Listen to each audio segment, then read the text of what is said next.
اعوذ باللہ من الشیطان الرجیم بسم اللہ الرحمن الرحیم الحمدللہ رب العالمین۔ محترم ناظرین، سورہ فاتحہ کا ترجمہ اور تفسیر کا سلسلہ چل رہا ہے۔ اس سے پہلے گزشتہ ویڈیوز میں سورہ فاتحہ کی جو پہلی آیت ہے اس کے الفاظ کی الگ الگ تفسیر بیان کی گئی تھی، اور آج کی اس ویڈیو میں مجموعی طور پر پوری آیت کی اکٹھی تفسیر ذکر کی جائے گی۔ الحمدللہ رب العالمین، تمام تعریفیں اللہ کے لیے ہیں جو پرورش کرنے والے ہیں سارے جہانوں کی۔ اس آیت مبارکہ میں کئی باتیں ہیں جن کو سمجھنے کی ضرورت ہے۔ پہلی بات تو یہ ہے کہ جب یہ کہا کہ الحمدللہ تمام تعریفیں اللہ کے لیے، تو یہ ایک دعویٰ ہے، اور کوئی بھی دعویٰ ظاہر ہے کہ اسی وقت معتبر مانا جاتا ہے جب اس کی دلیل بھی ذکر کی جائے۔ تو یہاں یہ دعویٰ تو کر لیا گیا کہ تمام تعریفیں اللہ کے لیے، اب اس کی دلیل کیا ہے؟ تو آیت کے اگلے حصے میں اس کی دلیل ذکر کی کہ رب العالمین، یہ دلیل ہے کہ تمام تعریفیں اللہ کے لیے اس لیے ہیں کہ وہ تمام جہانوں کا پیدا کرنے والا ہے اور تمام جہانوں کی پرورش کر کے ان کو مرتبہ کمال تک پہنچانا ہے۔ تو سب کو پیدا کرنا، سب کی تربیت کرنا، ظاہر ہے کہ یہ وہ امور ہیں، وہ کام ہیں جو قابل تعریف ہے، اس لیے فرمایا کہ الحمدللہ تمام تعریفیں اللہ کے لیے۔ دوسری بات جو اس آیت سے متعلق سمجھنے کی ہے وہ یہ ہے کہ اس آیت اور اسی طرح کی وہ آیتیں جن میں رب تعالیٰ نے خود اپنی تعریف بیان کی ہے، اس پر بعض گمراہ قسم کے، ملحد قسم کے لوگوں نے یہ اعتراض کیا ہے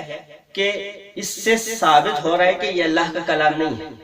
قرآن اللہ کی کتاب نہیں ہے، کیونکہ اس میں اللہ نے خود اپنی تعریف کی ہے۔ تو انسان اگر خود اپنی تعریف کرے تو یہ اچھا نہیں ہے، اگر اللہ اپنی خود تعریف کرے تو یہ بھی اچھا نہیں ہوگا۔ اور اس میں ایسا ہے کہ اللہ اپنی تعریف خود کر رہے ہیں،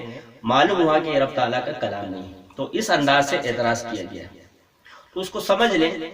کہ انسان کا چونکہ علم ناقص ہے، اس کی عقل ناقص ہے، اب اللہ تعالیٰ کی کامل معرفت اس کو حاصل نہیں ہے، تو کن الفاظ کے ساتھ، کن جملوں کے ساتھ اللہ کی تعریف کرنی چاہیے، یہ بات محض انسان اپنی عقل سے معلوم نہیں کر سکتا تھا، کیونکہ وہ اپنے پاس سے کوئی جملہ منتخب کرے اور وہ اللہ کی شان کے لائق نہ ہو۔ تو اس لیے ضرورت اس بات کی تھی کہ انسان کو وہ کلمات سکھائے جائیں جس سے وہ اپنے رب کی تعریف کر سکے۔ تو اس لیے اللہ تبارک و تعالیٰ نے یہ جو تعریف کی ہے تو یہ سکھانے کے لیے کی ہے، تعریف خود اپنی تعریف کرنے کے لیے نہیں بلکہ انسان کو سکھانے کے لیے کی ہے۔ اور اس کی مثال ایسی ہے جیسے استاذ طالب علم کو درخواست لکھنا سکھاتا ہے تو اس کے اوپر وہ اپنے القابات اور اپنی تعریف کے جو جملے ہیں وہ بھی خود لکھتا ہے اور اس کو سکھاتا ہے۔ اب وہاں مقصد اپنی تعریف خود کرنا نہیں ہوتا ہے بلکہ اس کو لکھنا سکھانا ہوتا ہے، درخواست لکھنے کا طریقہ بتانا ہوتا ہے۔ تو ایسے ہی یہاں جو اللہ تعالیٰ نے تعریف کی ہے تو یہ اپنی تعریف خود کرنا مقصد نہیں ہے بلکہ انسان کو تعلیم لینا مقصد ہے۔ اب جب اس میں تعلیم کا پہلو سامنے رکھا جائے تو کوئی اعتراض کی بات نہیں ہے، کیونکہ اپنی تعریف والی بات تو ختم ہو جاتی ہے۔ تو دوسری بات آیت سے متعلق یہ تھی۔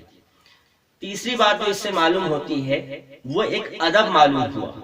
کہ چونکہ آگے چل کے سورہ فاتحہ میں اہدنا الصراط المستقیم کے ذیل میں دعا مانگی گئی ہے، تو دعا کا ادب بھی بتا دیا گیا ہے کہ جب انسان اللہ سے مانگے تو مانگنے کا ادب کیا ہے۔ مانگنا ہے تو ڈائریکٹ اپنی جو ہے دعا مانگنا شروع کرنا نہیں چاہیے، اپنی ضرورت کو اللہ تبارک و تعالیٰ کے سامنے پیش کرنا نہیں چاہیے، بلکہ اس کا طریقہ یہ ہے کہ سب سے پہلے انسان اللہ تعالیٰ کی تعریف بیان کرے، اور الحمدللہ رب العالمین میں اسی تعریف کا ذکر ہے۔ اور چنانچہ ترمذی وغیرہ میں حدیث آتی ہے، اس میں بھی نبی اکرم صلی اللہ علیہ وسلم نے یہ بات فرمائی ہے فَلْيَبْدَأْ بِرَبِّهِ، کہ دعا مانگنے والے کو چاہیے کہ پہلے وہ اپنے رب کی تعریف بیان کرے، وہ ثناء علیہ، اور اپنے رب کی ثنا بیان کرے، اور پھر اس کے بعد نبی اکرم صلی اللہ علیہ وسلم پر درود بھیجے، اور اس کے بعد جو دعا مانگنی ہے وہ مانگے۔ تو یوں آداب کی رعایت کر کے جب دعا مانگی جائے گی تو وہ اللہ تبارک و تعالیٰ کے یہاں قبول ہوتی ہے۔ تو تیسری بات آیت سے یہ معلوم ہے۔ چوتھی بات اس آیت سے جو معلوم ہوتی ہے وہ یہ ہے کہ اسلام کے جو بنیادی بڑے بڑے عقیدے ہیں وہ تین ہیں، عقیدہ توحید ہے، عقیدہ رسالت ہے، اور عقیدہ آخرت ہے۔ تو سورہ فاتحہ میں اللہ تبارک و تعالی نے تینوں عقائد کو ترتیب وار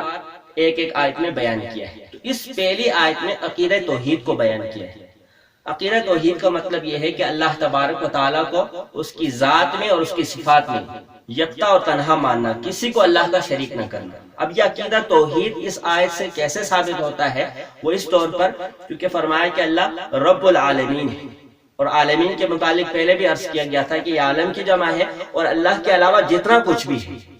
جتنی بھی مخلوقات وہ ساری کی ساری عالم ہے، خالق صرف ایک ہے اور وہ اللہ ہے۔ تو اس سے باقی چونکہ مخلوقات میں چلے گئے اور خالق ایک ہوا تو اس سے ایک ذات کا پتہ چلا، اس سے اس کی توحید پتہ چلی، اور اسی آیت سے شرک کی نفی ہو جاتی ہے، چونکہ فرمایا کہ وہ رب العالمین ہے۔ کسی کے اندر جو بھی کمال آیا ہے تو وہ اس کا اپنا ذاتی نہیں ہے بلکہ رب تعالیٰ کا پیدا کیا ہوا ہے۔ تو جب رب تعالیٰ نے اس کمال کو پیدا کیا ہے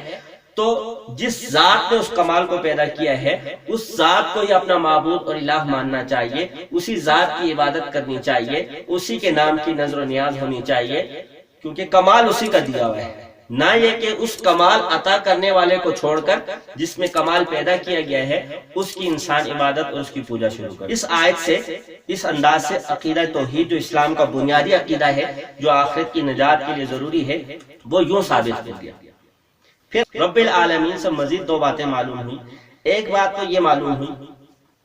کہ بعض فلاسفہ اور بعض گمراہ قسم کے لوگ یہ کہتے ہیں کہ رب العالمین یعنی رب تعالیٰ نے دنیا کو بنایا ہے،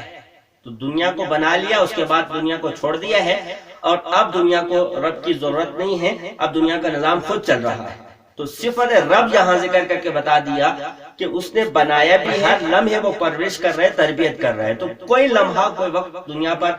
اور کائنات پر ایسا نہیں ہے جس میں وہ اپنے رب کی پرورش سے اور اپنے رب کی ربوبیت سے اپنے آپ کو بے نیاز سمجھ لے۔ ہر وقت کائنات اور کائنات کی مخلوقات اور رب تعالیٰ کی محتاج ہیں، لہذا یہ فلاسفہ کو جو پیش کردہ نظریہ ہے یہ بالکل باطل اور گمراہ کن نظریہ ہے۔ اسی طرح رب العالمین سے ایک بات یہ بھی معلوم ہوئی کہ اسلام کا جو رب ہے تو وہ صرف مسلمانوں کا رب نہیں ہے بلکہ وہ کل مخلوقات کا، کل عالم کا، ہر کسی کا رب ہے، کسی ایک کا نہیں ہے۔ جیسے کہ کچھ قوموں میں پایا جاتا تھا ہر ایک کے اپنے بت ہیں، تو ہر قوم کا اور قبیلے کا اپنا الگ بت ہوتا تھا، تو ایسا نہیں ہے۔ رب تعالیٰ چونکہ وہ معبود حقیقی ہے، معبود باطل نہیں ہے، تو اس لیے یہ جتنا کچھ ہے، جتنی مخلوقات ہیں وہ سب کا رب ہے۔ تو یہ تعارف کرا دیا کہ وہ جب سب کا رب ہے کہ عنایتیں، اس کی نوازشیں سب پر ہیں۔ البتہ اتنی بات ہے کہ کون اپنے آپ کو رب تعالیٰ کی نوازشوں اور عنایتوں کا لینے کا اہل بناتا ہے تو اس کی طرف رب کی رحمت متوجہ ہو جائے گی، باقی وہ کسی خاص کا رب نہیں ہے۔ پھر ایک بات جو یہاں سمجھنے کی ہے، اہل علم سے متعلق بات ہے، عربی گرامر کی روح سے یہاں جو ترکیب اختیار کی گئی الحمدللہ رب العالمین، یہ جملہ اسمیہ ہے، تو جملہ اسمیہ کو اختیار کیا گیا ہے، جملہ فعلیہ نہیں اختیار کیا گیا ہے۔ تو اس میں کیا وجہ ہے؟ تو اہل علم نے، مفسرین نے یہاں دو نقطے لکھے ہیں جملہ اسمیہ کو اختیار کرنے کے اور جملہ فعلیہ کو ترک کرنے اور چھوڑنے کی۔ جملہ اسمیہ کو اختیار کر کے یہ پیغام دے دیا، چونکہ جملہ اسمیہ میں استمرار اور دوام کا اور ہمیشگی کا معنی ہوتا ہے،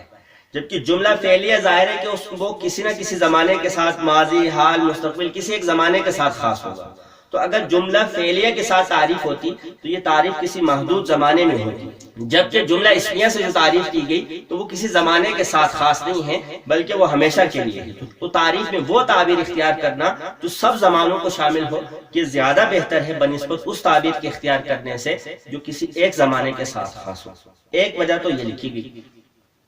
دوسری وجہ یہ لکھی گئی کہ جملہ فعلیہ اختیار کیا جاتا تو کوئی کہتا کہ احمدو یا نحمدو کا لفظ استعمال کرتا کہ میں اللہ کی تعریف بیان کرتا ہوں یا ہم اللہ کی تعریف بیان کرتے ہیں، تو اس میں یہ شبہ پیدا ہو سکتا تھا، تعریف کرنے والا سوچتا کہ شاید میری تعریف کی وجہ سے رب تعالیٰ قابل تعریف ہوئے، حالانکہ رب تعالیٰ کی ذات خود سے قابل تعریف ہے، اس کو کسی کی تعریف کی ضرورت نہیں ہے۔ تو انسان کی، کسی مخلوق کی تعریف کی وجہ سے رب تعالیٰ قابل تعریف نہیں بنے ہیں، بلکہ جب بندہ اللہ کی تعریف کرے گا تو اس سے اللہ کی تعریف میں کوئی اضافہ نہیں ہوتا ہے، بلکہ تعریف کرنے والے کا فائدہ ہوتا ہے، اس کو اجر و ثواب ملتا ہے۔ تو جملہ اسمیہ اختیار کر کے بتا دیا کہ اللہ تعالیٰ کی جو تعریف ہے وہ اللہ تعالیٰ کی تعریف ذاتی ہے، کسی کی تعریف کرنے کی وجہ سے وہ قابل تعریف نہیں ہوا ہے۔